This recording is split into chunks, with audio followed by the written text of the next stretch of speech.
All right, time for Chapter 9 of The Witches. Bruno Jenkins disappears. The Grand High Witch was starting to talk again. I am now going to prove to you, she said, that this recipe is working to perfection. You understand, of course, that you can set the alarm clock to go off at any time you like. It does not have to be 9 o'clock. So yesterday I am personally preparing a small quantity of the magic formula in order to give to you a public demonstration. But I am making one small change in the recipe.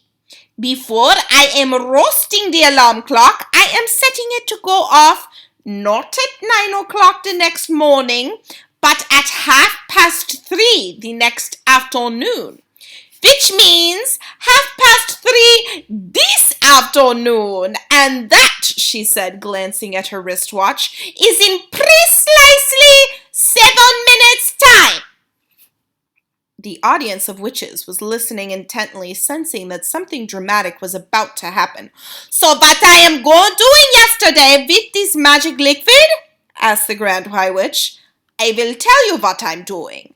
I am putting one droplet of it into a very squishy chocolate bar, and I am giving this bar to a repulsively smelly little boy who is hanging around the hotel lobby. The Grand High Witch paused. The audience remained silent, waiting for her to go on. I watched this repulsive little brute gobbling up the squishy bar of chocolate, and then he'd finished. I said to him, was that good? He said it was great. So I said to him, would you like some more? And he said, yes. So I said, I will give you 6 more chocolate bars like this if you will meet me in the ballroom of this hotel at 3:25 tomorrow afternoon. 6 bars, cried this greedy little swine. I'll be there. You better be there. So the stage is set, shouted the Grand High Witch. The proof of the pudding is about to begin. Do not forget that I'm roasting the alarm clock yesterday. I am setting it for 3:30 today. It is now, she glanced again at her watch, it is now exactly 25 minutes past 3, and the nasty little stinker who will be turning into a mouse in 5 minutes' time should be at this very moment be standing outside the doors. And by gum, she was absolutely right. The boy, whoever he might be, was already rattling the door handle and banging on the doors with his fist. Quick! Shrieked the Grand High Witch. Put on your wigs! Put on your gloves! Put on your shoes! There was a great rustle and bustle of putting on wigs and gloves and shoes, and I saw the Grand High Witch herself reach for her face mask and put it on her over the revolting face of hers. It was astonishing how that mask transformed her. All of a sudden she became once again a rather pretty young lady. Let me in, cried the boy's voice from behind the doors. Where are those chocolate bars you promised me? I'm here to collect. Dish them out. He is not only smelling, he is also greedy, said the Grand High Witch. Remove the chains from the doors and let him in. The extraordinary thing about the mask was that its lips moved quite naturally when she spoke. You really couldn't see it was a mask at all. One of the witches leapt to her feet and unfastened the chains. She opened the 2 huge doors, then I heard her say, Why, hello, little man, how lovely to see you. You have come for your chocolate bars, have you not? They are all ready for you. Do come in. A small boy wearing a white t-shirt and gray shorts and gym shoes entered the room. I recognized him at once. He was called Bruno Jenkins, and he was staying in the hotel with his parents. I didn't care for him. He was one of those boys who's always eating something whenever you meet him. Meet him in the hotel lobby, and he's stuffing sponge cake into his mouth. Pass him in the corridor, and he's fishing potato crisps out of a bag by the fistful. Catch sight of him in the hotel garden, and he's wolfing a dairy milk bar and has 2 more sticking out of his trouser pocket. What's more, Bruno never stopped boasting about how his father made more money than my father and that they owned 3 cars. But worse than that, yesterday morning I'd found him kneeling on the flagstones of the hotel terrace with a magnifying glass in his hand. There was a column of ants marching across one of the flagstones, and Bruno Jenkins was focusing the sun through his magnifying glass and roasting the ants one by one. "I like watching them burn," he said. "That's horrible," I cried. "Stop doing it." "Let's see you stop me," he said. At that point, I'd pushed with him with all my might, and he'd crashed sideways on the flagstones. His magnifying glass splintered into many pieces, and he'd leapt up shrieking, "My father's going to get you for this!" Then he'd run off, presumably to find his wealthy dad, and that was the last time I'd seen Bruno Jenkins until now.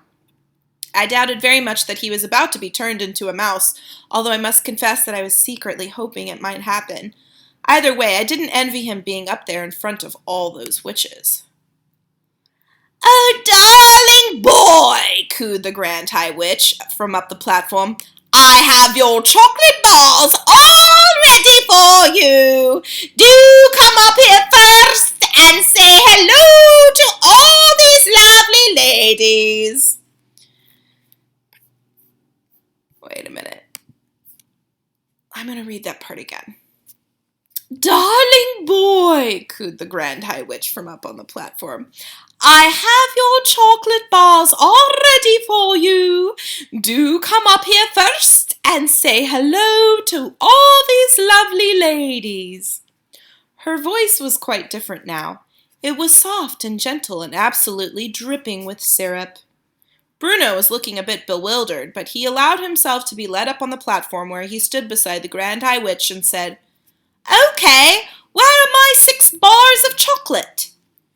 I saw the witch who'd let him quietly putting the chain back on the door handles. Bruno didn't notice this. He was too busy asking for his chocolate. "The time is now 1 minute before 3:30, announced the Grand High Witch. "What the heck's going on?" Bruno asked. He wasn't frightened, but he wasn't looking exactly comfortable either.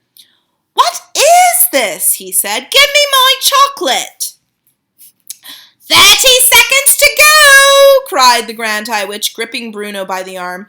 Bruno shook himself clear and stared at her. She stared back at him, smiling with the lips of her mask. Every witch in the audience was staring at Bruno. 20 seconds, cried the Grand High Witch. Give me the chocolate, shouted Bruno, becoming suddenly suspicious. Give me the chocolate and let me out of here.